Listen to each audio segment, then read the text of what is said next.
तो पिछले एपिसोड में सेक्रेट सोल डिवीजन के मास्टर ने 9 डिवीजन ग्रैंड कंपटीशन को शुरू कर दिया था, जिसमें उसके स्टूडेंट ने बिस्ट सोल डिवीजन के स्टूडेंट को हरा दिया था। इसके बाद अगले सीन में हम देखते हैं कि इन सभी इंजर्ड स्टूडेंट को यहाँ से हटा दिया जाता है और फिर वुहोंग अपने 2 स्टूडेंट से रिंग को गार्ड करने के लिए कहता है, जिसके बाद वे दोनों उसकी बात मानकर वहाँ पर चले जाते हैं। लेकिन तभी वुहोंग को पता चलता है कि बाइसू तो अभी तक भी यहाँ पर नहीं आया है, जिस बात के वजह से वह काफी परेशान हो गया था और उसे समझ में नहीं आ रहा था कि आखिर वो अभी तक यहाँ पर क्यों नहीं आ पाया। अब इस बात के वजह से उसे उसके ऊपर बहुत ज्यादा गुस्सा भी आने लगा था। लेकिन तभी एक आदमी उसे कहता है कि तुम अपने ग्रैंडसन को वहाँ पर क्यों नहीं भेज देते, जिसके बाद हम देखते हैं कि वुहोंग इसके लिए मान जाता है और फिर वो अपने ग्रैंडसन चेनसोंग से वहाँ पर जाने के लिए कहता है। अब इसके इस बात को सुनकर चेनसोंग भी इसके लिए मान गया था और फिर वो तीसरे रिंग को गार्ड करने के लिए चला जाता है। अब इस तरह से वुहोंग के इन स्टूडेंट ने रिंग को गार्ड करना शुरू कर दिया था। लेकिन हम देखते हैं कि काफी देर इंतजार करने के बाद भी कोई इनको चैलेंज करने के लिए नहीं आता, क्योंकि ऐसा लग रहा था कि सभी इनसे डरे हुए थे।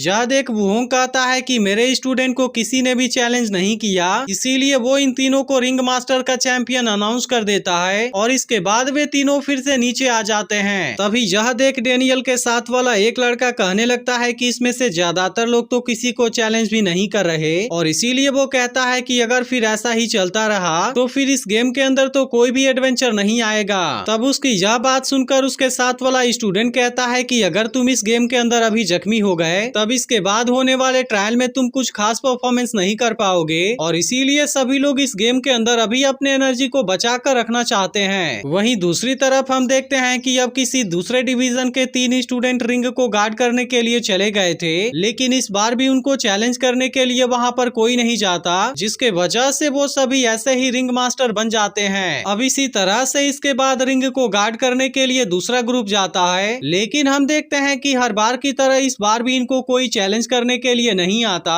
और इसीलिए ये ग्रुप भी बहुत ही आसानी से रिंग मास्टर के चैंपियनशिप को जीत जाता है। लेकिन फिर इसके बाद वाला ग्रुप जैसे ही रिंग को गार्ड करने के लिए जाता है तब हम देखते हैं कि इनको चैलेंज करने के लिए एक स्टूडेंट आ गया था और अब इस तरह से इन दोनों के बीच में फाइट होने लगती है। लेकिन हम देखते हैं कि वो स्टूडेंट इसका सामना नहीं कर पाता और फिर वो उसे उस रिंग से नीचे गिरा देता है। वहीं दूसरी तरफ हम देखते हैं कि सियाओ लोंग नाम का एक और स्टूडेंट भी इनको चैलेंज करने के लिए आ गया था और वो भी इस ग्रुप के दूसरे स्टूडेंट को बहुत ही आसानी से हरा देता है। अब इसे देखते ही डेनियल के पास वाला खड़ा स्टूडेंट कहने लगता है कि यह तो सियाओ लोंग है, जिसने की 3 एंशिएंट सेक्ट के फॉर्मेशन कंपटीशन में पार्टिसिपेट नहीं किया था, जिस पर उसके साथ वाला स्टूडेंट कहता है कि अगर इसे चैलेंज करने की कोई भी हिम्मत नहीं कर पाया तब इसका मतलब है कि वो बहुत ही ज्यादा पावरफुल है। वहीं दूसरी तरफ हम देखते हैं कि सियाओ लोंग का मास्टर इस बात से काफी खुश नजर आ रहा था, क्योंकि इसमें से कोई भी इनको चैलेंज नहीं करता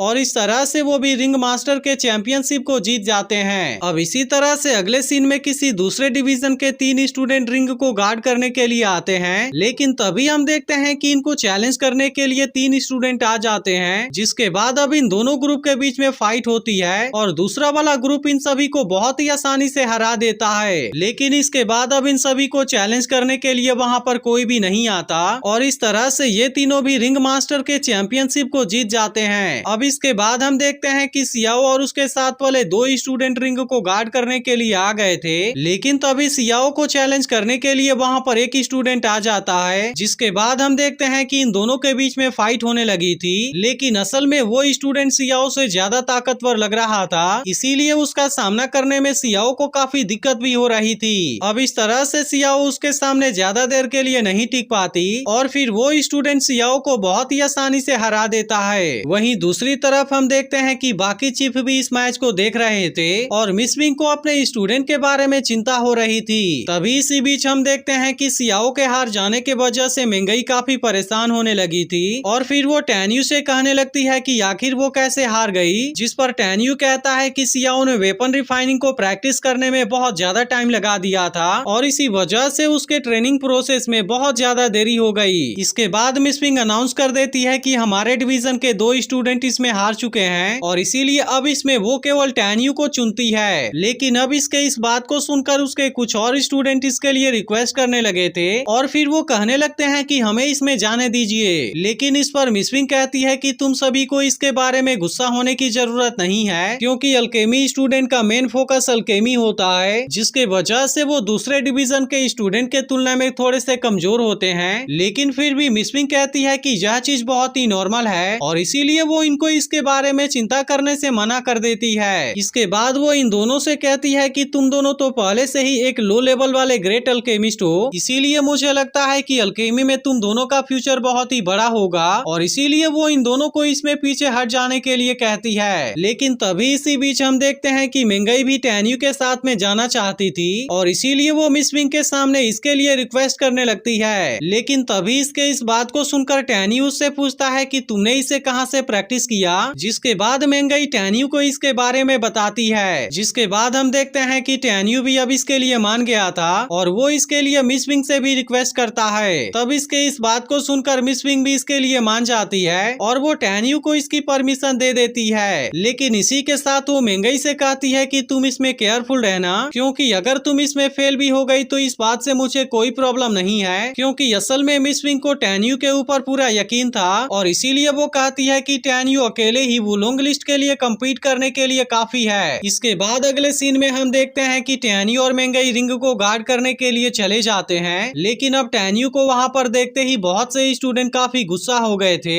जिस बात से अब टैन्यू भी काफी हैरान हो गया था और फिर वो कहता है कि यहाँ पर तो मेरे बहुत सारे इनेमी हैं। लेकिन फिर भी टैन्यू को इसके बारे में कोई चिंता नहीं थी और वो कहता है कि मैं इन सभी को जरूर मारूंगा। वहीं दूसरी तरफ हम देखते हैं कि मेंगई भी अब इस गेम के लिए पूरी तरह से रेडी हो गई थी, इसीलिए अब यहाँ पर होने वाले मैच को देखने के लिए सभी लोग काफी एक्साइटेड हो गए थे। लेकिन वहीं दूसरी तरफ हम देखते हैं कि मास्टर तेनताई को भी टैन्यू के बारे में चिंता होने लगी थी और फिर वो कहते हैं ऐसा लगता है कि यहाँ पर टैन्यू के बहुत सारे इनेमी हैं जो कि उसे जान से मारना चाहते हैं। लेकिन तभी इसी बीच हम देखते हैं कि मिस विंग टैन्यू को अपने तरफ से एक फ्लाइंग शॉट देती है ताकि वो इस गेम के अंदर अच्छे से परफॉर्म कर सके। अब इस तरह से टैन्यू और मेंगई इस गेम को शुरू करने के लिए पूरी तरह से रेडी हो गए थे और फिर मिस विंग भी इस गेम को शुरू करने का ऑर्डर दे देती है, जिसके बाद एपिसोड यहीं पर एंड हो जाता है। लेकिन अगर आपने इसके पिछले एपिसोड को मिस कर दिया हो तो लेफ्ट वाली वीडियो जरूर देख लेना और कमेंट करके बताना कि यास का एक्सप्लेनेशन आपको कैसा लगा।